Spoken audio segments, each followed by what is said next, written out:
Hello, everybody, and welcome to Monday Night Live. I'm Laura Hopkins with 7 Oily Days, and tonight our topic is from the Ultimate Balance Book Club, and we're going to talk about the gallbladder tonight. And if you've been following along, it is early March, so not quite spring, but getting close to spring here in central part of the United States, and that is the best time of the year to work on your gallbladder. Throughout the winter times, we've been doing kidney and we've been doing bladder and really focused on those.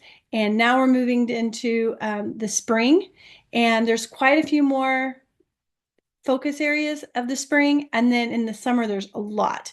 I think that it's great because what we see is we start working on these specific organs, these specific body systems, and we have more sunshine. We're outside more. We're eating fresher foods. We're eating a lot of garden fresh food. So I love that we're able to draw that correlation. But right now we're going to talk all about the gallbladder. So please join me on page 22.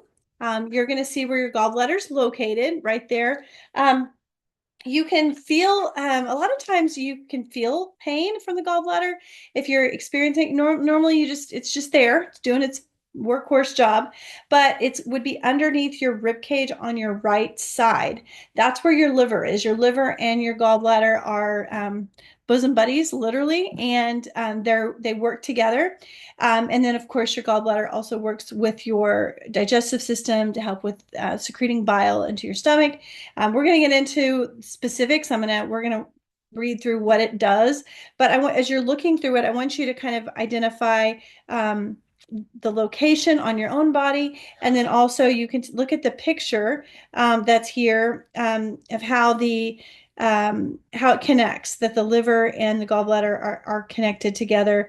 And then there's also the ductwork that's all around them. Um, and then, of course, the gallbladder also is connected to the pancreas. So it's a necessary organ. I want to come out and say that your gallbladder is necessary. A lot of people have had their gallbladders removed because medical science has said it's not necessary. A lot of people have had gallbladders, and there's a lot of misinformation about it. Actually, I don't believe God would have created it without a purpose. But if the body's not using it, or if it is septic, or it's actually non-functioning, then yes, there's removing it. I know people who've had to have them removed because of very dire situations. But if you're taking care of your gallbladder, and I know just recently there was someone who we all know, Deborah Rayburn's husband, I think, has had gallbladder issues, and so his was emergency as well. So those are situations where it's too late probably, but so those of us who have our gallbladders, let's take care of them. Let's love on them. And tonight, in addition to what we're talking about with the Ultimate Balance book, I'm also going to talk a little bit about nutrition as well. So it is right at the liver on the right side. Its function is to store bile made by the liver and release it into the small intestine when food containing fat enters the small intestine. And we're going to talk about fats or lipids quite a bit throughout the evening and anytime you're talking about gallbladder, because its job is to help your body break down fats that you eat. So if you eat a really heavy fatty diet, or a lot of saturated fat, meat foods with saturated fat, I'm not saying fat's a bad thing, but it is the amount of fats and the types of fats that you eat that can negatively affect the gallbladder. The bile emulsifies fats and neutralizes acids in partly digested food. While stored in the gallbladder, bile becomes more concentrated to increase its potency. Bile stones are created when there is an imbalance of cholesterol, bile salts, and waste products. People with diets high in animal products with liver disease are more likely to produce something called gallstones. And I'm going to talk about that. I have a whole section on the desk reference that we're going to talk about here later too. The medical answer to gallstones, unfortunately, is to remove the gallbladder. But grapefruit and ledum essential oils may help to thin the bile, making it less likely to form stones. Doing a complete liver cleanse will also assist the gallbladder so it won't form stones. And it's important to have a diet high in fruits and vegetables and essential fatty acids for great gallbladder health. The gallbladder is, like I said earlier, it's early spring it's the best time to start working on it. You're going to pair it with work with the liver as well. So you can, its opposite organ is the heart. I think that's very interesting, don't you? The color of the chakra is yellow, and it is the solar plexus chakra that it feeds from the energy. And the musical note is the note of E. The conditions might indicate a problem with the gallbladder. Let's talk about that. Pain between your shoulder blades, stomach upset with greasy foods, gallbladder attacks in the past or present, greasy or shiny stools, bronzing of the skin or brown spots on the skin. That's also sometimes called liver spots. And then pain right under the right rib cage. I've had that pain before with the gallbladder. I had it actually when we were in Ecuador, when we'd gone to visit the farm in Ecuador. And I remember being up late at night, and my bestie was GLF. And so I was able I took GLF with me. I don't even know why, because it's not an oil that I would normally have taken. But I had it with me, and I was able to take GLF internally, GLF Vitality. There you go. And that's a lot of times I continue to just do things, do capsules with GLF, and oils that are great for the gallbladder for that reason. I will tell you that one time I did a gallbladder cleanse, and really put myself in a little bit of a world of hurt. So I was doing a 5-day a 5-day nutritive cleanse. And so with those of you who know with Young Living, that is 5 days if you drink a balanced complete shake for 3 meals. And at the end of the week, I had, it's a digestive cleanse. So you're working on the colon predominantly. I thought it would be a good idea to take a capsule of GLF at the end of the week. I had the sweats and was pretty much could not leave the bathroom. It was very intense. But the next day I felt fantastic. And so I know that it was gallbladder related. GLF, it was going directly and doing its job in my liver and gallbladder. So I just want to encourage those of you who are cleansers, and maybe those who are routine cleansers, that you even need to kind of slow down sometimes, because I felt pretty confident in myself. I'd been cleansing for more than 15 years now, probably closer to 20 with my time with Young Living is almost 20 years. But I overdid it. And so you want to give you ease into things when it comes to, if you're just doing maintaining, just routine maintenance.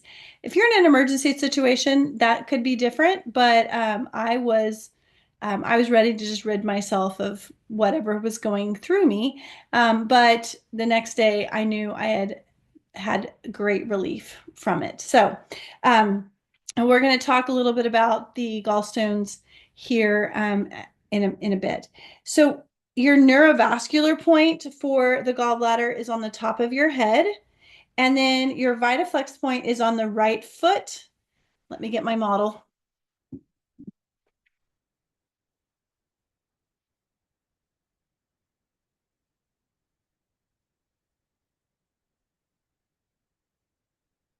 Oh, here we go. So your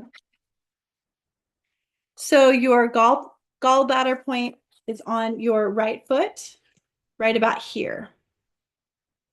So if you think about your spine, this is your lungs, your rib cage, and then your gallbladder right underneath it. Your digestive tract is going to be, your colon is right here.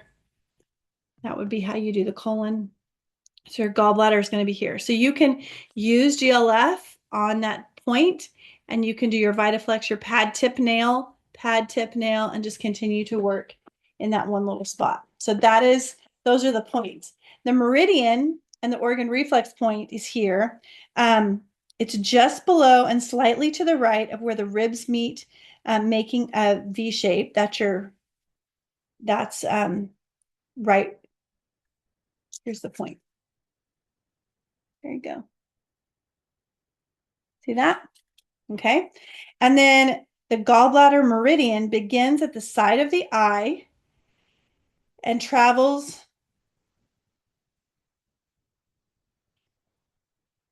in a ram's horn type fashion in front of the ear, and then around the head, down the back of the neck, across the back of the shoulder, and down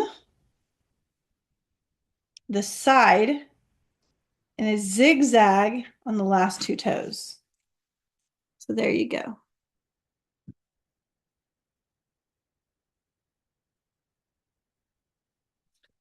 That's the points. Let's talk a little bit about the emotions affecting the gallbladder. So the negative emotions, bitterness, blame, condemning, and pride. Those kind of all go together, right? Pride affects feeling blame, bitterness, like it's not my fault, bitterness, it's your fault, condemning, it's definitely your fault.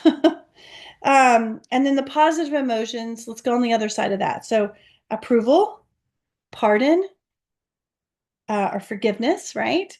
Absolve, contentment, geniality, sweetness, humility. The affirmations are I forgive easily, I am teachable, and I love to learn from others. Wow. Those are good ones. Those are really good ones. So the single oils are ledum and grapefruit. We love ledum, especially for what it does for the lymphatic system. So if you think about the gallbladder and releasing anything that could be accumulating, there you go. And then grapefruit is another great oil, single oil for that. I know a lot of people like to drink lemon for kidney stones. Grapefruit would be one that you could add to that to also support the gallbladder when you're doing your drink with vitality oils. And then Juvatone and Juvapower are two blends. They're very supportive of the liver, but they have gallbladder supporting as well. And then number one, I already mentioned it, and that's GLF because it stands for gallbladder liver function. And so that's one I have redeemed points for many, many, many times over the years. Get the big bottle, and it actually lasts a very long time. Sometimes I'll just put drops of GLF Vitality directly under my tongue. Sometimes I put it in a capsule. Sometimes I rub it on topically. It just depends on how quickly you want it into your system. But what I like to do is regularly support because I've had gallbladder issues in the past. Especially this time of year, I'm going to be supporting it consistently. I'm going to be using my GLF on a regular basis, a drop under the tongue in the morning before I have my tea. It's usually going to have my daily hormone essentials mixed with it. So it's going to be a usual part of the routine. Now, what about foods? I tell you what, let's talk about gallbladder with oils. Let's keep talking about that. I want to refer you guys to the desk references, and there's some good information in here about gallbladder infection and gallstones, and then that's from the desk reference as well as Gary Young's Essential Oils Integrative Medical Guide. And so there are for bladder infections, because the gallbladder stores bile created by the liver and releases it through the biliary ducts into the duodenum to promote digestion. Bile is extremely important for fat digestion, as we talked about, and the absorption of vitamins such as A, D, and E. While bile flow is obstructed due to gallstones or inflamed due to infection, serious consequences can ensue, including poor digestion, jaundice, and severe abdominal pain. So, what's recommended is to do single oils, and you can take these that I'm going to mention in capsules 3 times daily, or you put 6 to 10 drops over the gallbladder area each day. You can use a warm compress, and then you can also do VitaFlex on the points, on the Vitaflex points on the foot. So those oils are lemon, ledum, carrot seed, celery seed, juniper, and German chamomile. Let's talk specifically about gallstones. When bile contains excessive cholesterol, bilirubin, or bile salts, gallstones can form.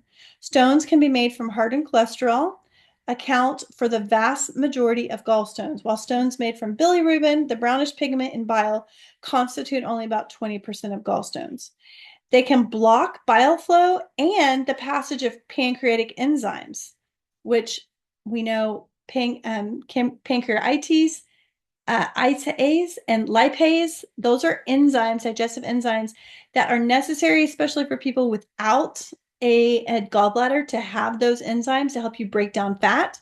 So people, I know several people who are swear by essential enzymes for because of the lipase in essential enzymes.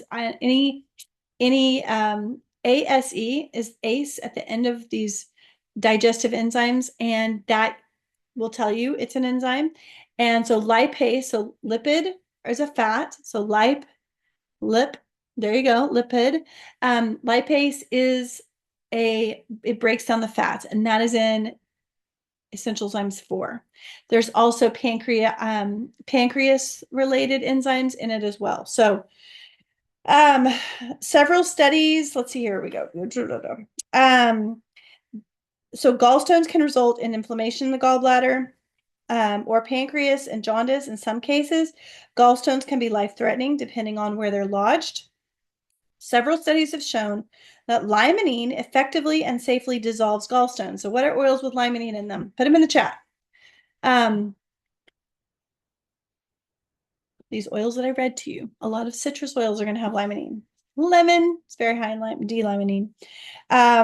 Research at Yamamoto Surgical Hospital, as well as the Kawagawa Medical School in Japan, demonstrated the use of limonene as a non-invasive treatment for gallstones in 8 patients. Limonene is found in large quantities in lemon, orange, grapefruit, tangerine, and mandarin essential oils. There you go.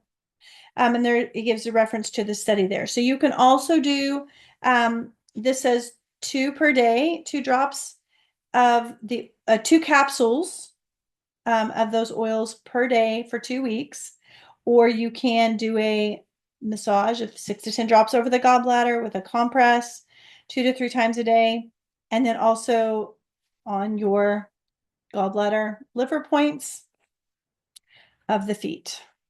Here's a gallbladder blend directly from this book. So what you would do is you would take all of these, you can put them in a separate bottle and then use it for your gallbladder as needed. If you don't have GLF on hand right away, or Juva, one of the Juva oils, you can do this one. Okay, you guys ready?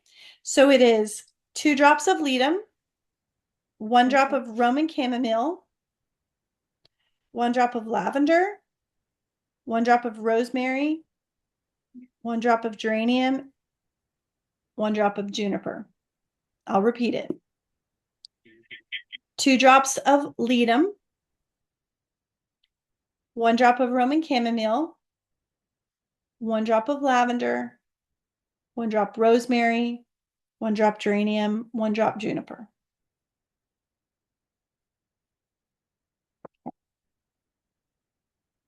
So those are all ways that you can work specifically on gallstones.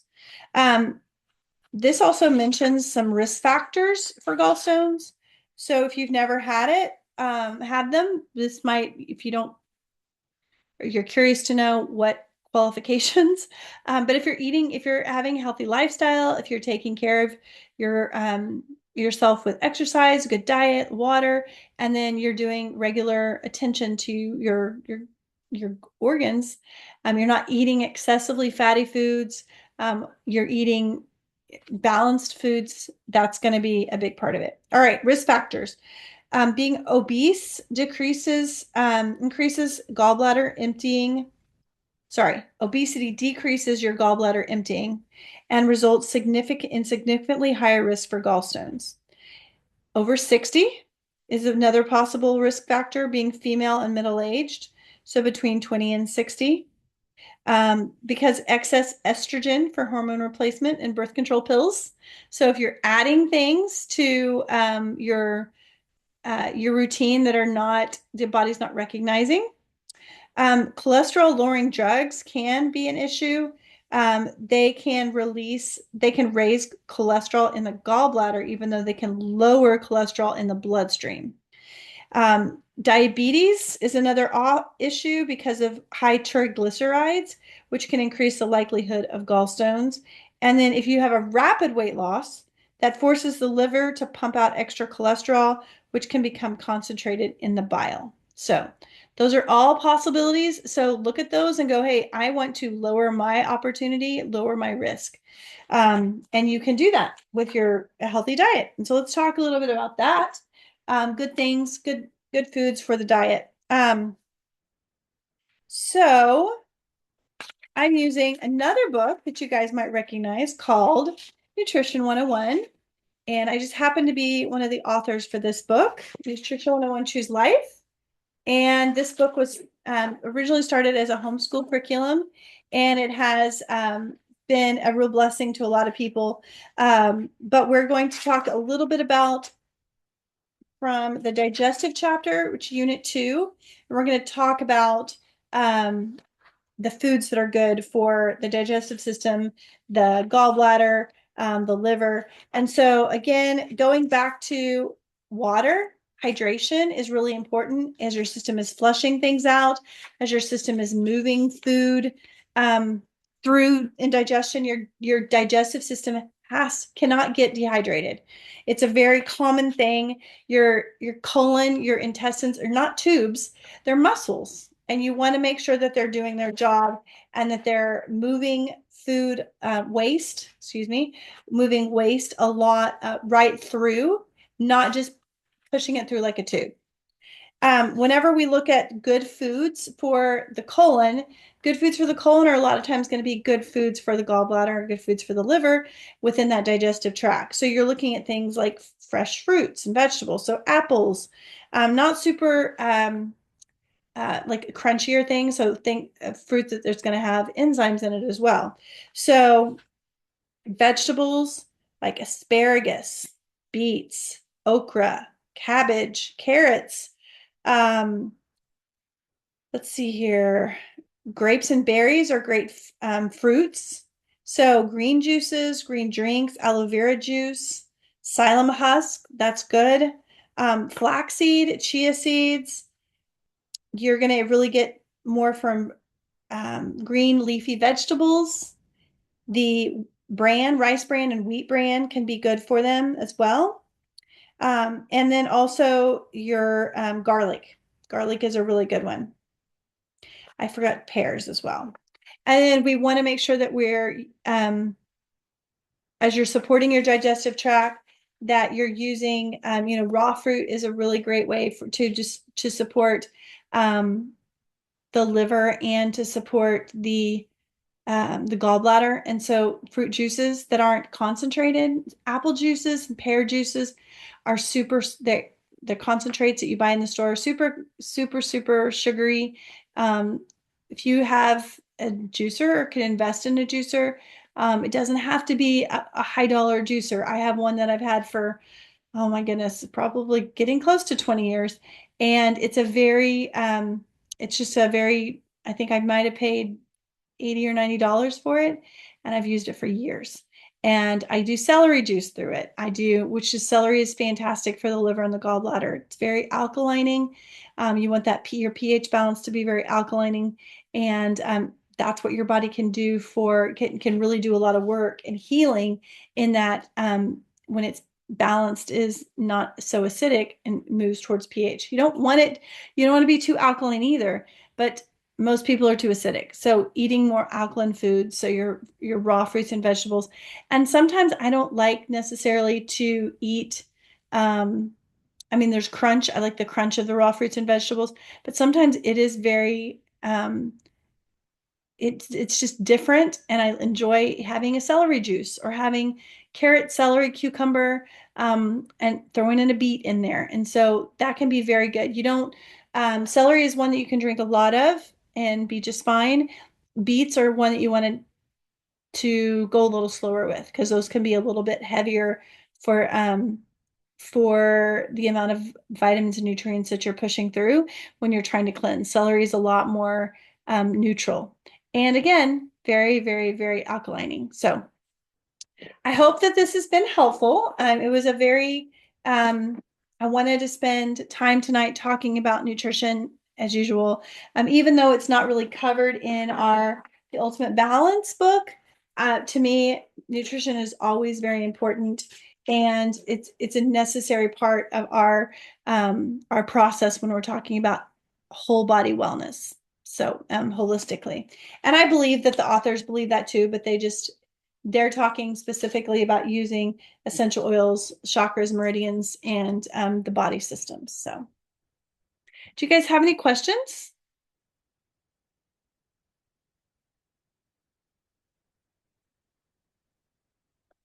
No questions? Well, I'm shocked, but I know some of you have actually been through this course before. We've done the Ultimate Balance book study before. And then next week, we're going to talk about the liver, which is another very important spring cleaning, should be on your spring cleaning list, is taking care of the liver.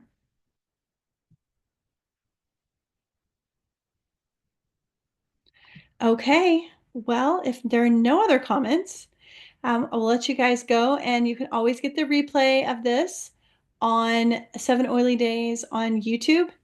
And so I see people on tonight that have joined. Our regular crowd is here.